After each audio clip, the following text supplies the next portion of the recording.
G'day viewers, and welcome to Introduction to Computer Networks. I'm David Weatherall, and I'll be your host for many of these video segments.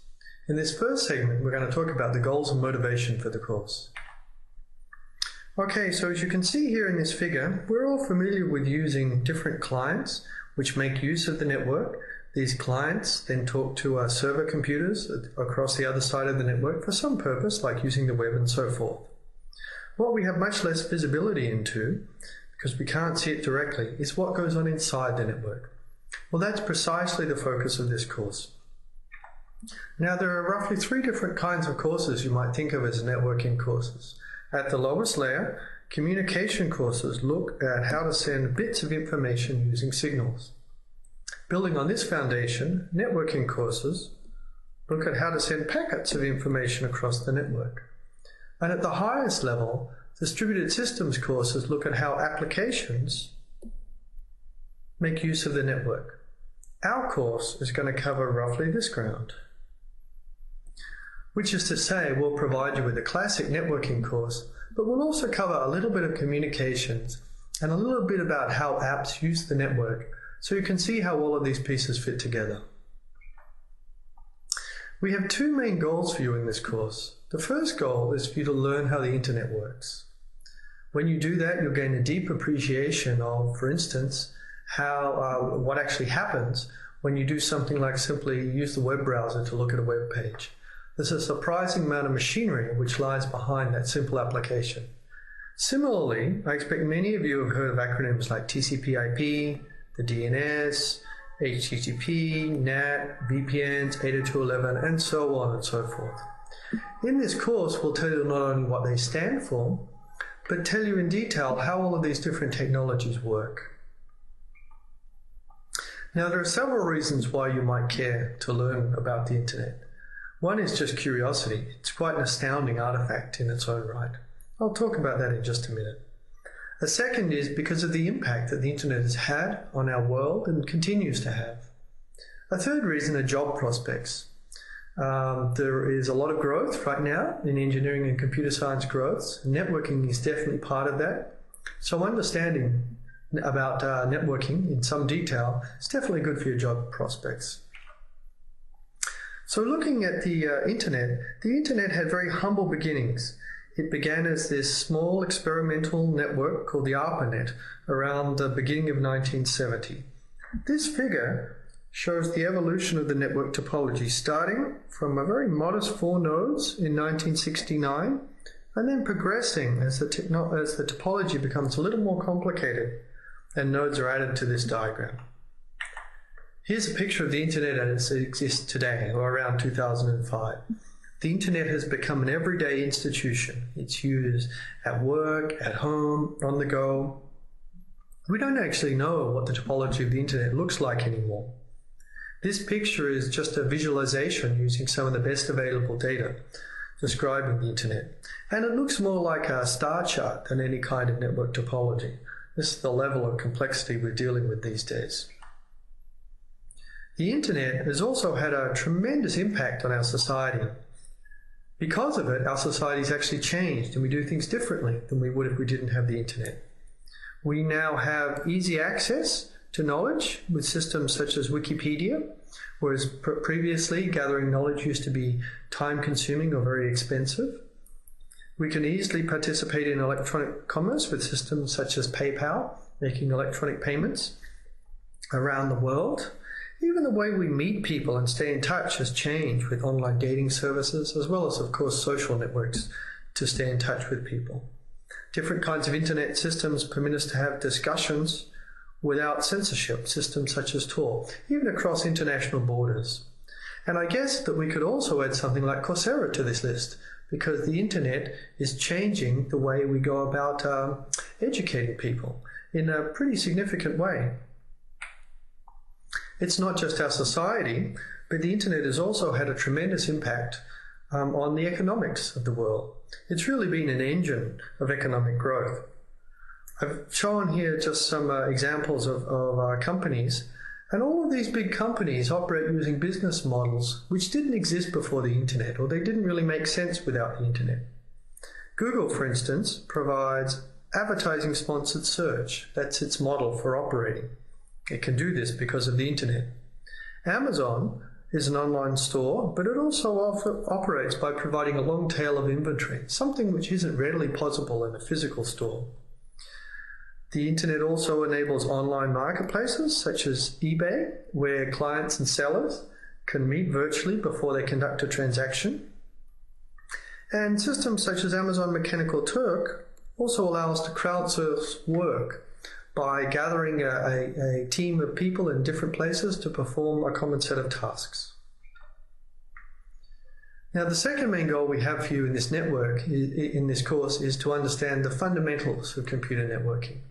By that, I mean that you'll gain an appreciation for the difficult problems that computer networks need to solve, as well as the design strategies which they use to solve these problems, design strategies which have proven useful over time. There are several reasons why you might care about learning the fundamentals. It's probably more difficult for you to see why you should care about learning the fundamentals of computer networking compared to simply finding out about the internet. But we believe that the fundamentals are valuable. First of all, they apply to all different kinds of computer networks. We might tell you how Wi-Fi works in detail and not really cover something like satellite networks, but all of the fundamentals you learn will apply to satellite networks as well. The fundamentals are also intellectually interesting in their own right. I'll give you an example in just a moment. And maybe the main reason why you should care is that the fundamentals are long-term knowledge, so they will help you understand the internet as it continues to grow and evolve and reinvent itself. Okay, here's an example of some of the fundamentals just to talk about the intellectual interest. One of the key problems in networking is reliability. A network needs to be able to deliver information reliably so that when you send a message to your bank, the message is delivered and it's the right message. It's not acceptable for the message to be garbled as it goes across the network so that your bank gets the wrong instructions. And it's also not acceptable for failures in the internet to unnecessarily delay your actions. Some parts of the internet will be may fail. In fact, some of them must be failed right now. Yet we expect the rest of the internet to continue operating. So how are we going to provide reliability given that parts will fail and messages will be corrupted? This is actually a very difficult problem because any machinery we add to provide reliability may itself fail. So you can see the quandary there. Well, fortunately, different solutions for reliability have been developed over time, and in particular we'll cover codes for error detection and error correction, which can help work out if there have been errors in messages and sometimes correct them. We'll also study routing techniques, which will identify failed regions and route around them if a path exists through working components. This table just shows you some of the key problems and different solutions that we'll cover during the course. I've talked a little bit about reliability, but that's not the only difficult problem or key problem in computer networking. There are also many problems to do with the growth and evolution of the network. Imagine designing a network that you want to allow to support applications you haven't thought of yet, and you also want it to allow it to grow by 6 or 9 or 12 orders of magnitude. That's quite a formidable problem. Imagine all of the bandwidth in the network and working out how we allocate that bandwidth and other resources to different users. The users who are using the network are always changing over time as people start or stop watching movies or surf the web and so forth. So it's very much a moving target.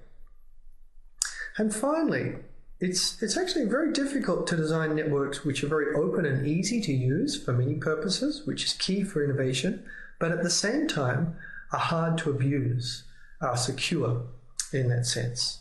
So we'll see some interesting problems there and solutions. All of the section numbers on the right here, they describe sections in your textbook where some of this material is covered. And so you'll see these sort of references coming up throughout all of the slides. If you're reading along, you can peek at some of those sections, although this table covers much of our book, so we'll have some more specific references later on. Okay, now one of the most important reasons to care about fundamentals is because they represent long-term knowledge, and that's important as the internet is being reinvented. We tend to think of the internet as it exists today, But actually, it's constantly changing and being reinvented. It's grown tremendously over time, and technology trends have also changed. That's driven upheavals in the way we use the internet and hence the design of the internet. The upshot is that today's internet is different than yesterday's, and tomorrow's internet will be different again. This process of evolution is very much continuing. But the fundamentals remain the same, and they will help you understand the internet of tomorrow. Let me just give you a sense of some of that. This graph on the right shows the growth of the size of the internet in terms of the number of hosts. And you can see that it grew over a couple of decades from, less than 1 million hosts in the very early 90s to more than 1 billion hosts today. That's more than 3 orders of magnitude. I'm sure you're not surprised. We all know that the internet has grown tremendously. What you might not have the same appreciation for is that this growth has caused many different upheavals in the design of the internet. The emergence of the web, for instance, in the 90s caused a great increase in traffic, which led to content distribution networks, a new structure to more efficiently distribute information. The digitization of songs and videos, their proliferation on the internet, led to yet another kind of distribution system called a peer-to-peer file sharing network, which really changed a lot of the internet traffic at the time. The fall in cost per bit for sending messages across the internet has actually led to a lot of voice over IP calling, where traffic on the traditional telephone network is moving back onto the internet.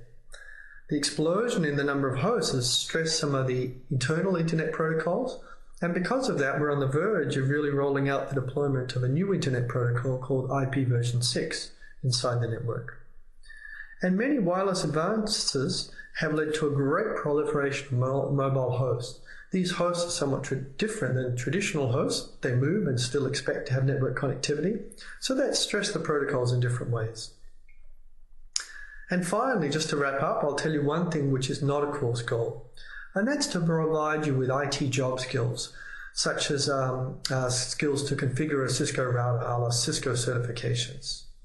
The reason we don't do that is because these skills tend to change frequently, whereas our goal is to provide you with long-term learning, which won't go out of date when the next router model comes out and the interface has changed a little bit. I don't want to give you the impression this is a purely academic course, however. A lot of the material you learn will be very relevant to your own experiences and understanding your home network, and we also provide you with experience with some hands-on tools to understand the internet.